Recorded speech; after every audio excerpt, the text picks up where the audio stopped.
سنن ترمذی میں صحیح سند کے ساتھ روایت ہے، رسول اللہ صلی اللہ علیہ وسلم نے فرمایا، میں یہ پسند نہیں کرتا کہ میں کسی شخص کی نقل اتاروں اگرچہ اس کے بدلے میں مجھے اتنا اور اتنا مال ملے۔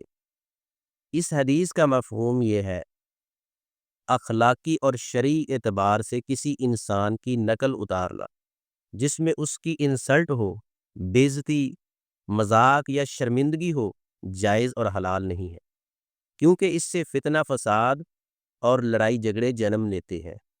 دوسروں کی نقل کو ہنسی مذاق میں بھی اتارنا جائز نہیں ہے۔ ایک مومن کا مقام خانہ کعبہ سے بھی زیادہ ہے۔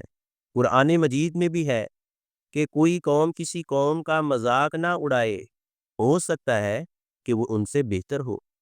موجودہ زمانے میں سوشل میڈیا، فلمیں، ڈرامے بنانے والے لوگوں کو ہنسانے، دولت اور شہرت کے لیے دوسروں کی نقلیں اتارتے ہیں، جس میں ان کی بے عزتی، مذاق اور تحقیر ہوتی ہے۔ اگر کوئی استاد یا سمجھانے والا نقل تعلیم، وضاحت یا اصلاح کے لیے کرے تو اس میں کسی کا مذاق بھی نہ ہو، بے عزتی بھی نہ ہو تو جائز ہے۔ اگر ہنسی مذاق تحقیر یا شہرت کے لیے ہو تو حرام اور گناہ ہے۔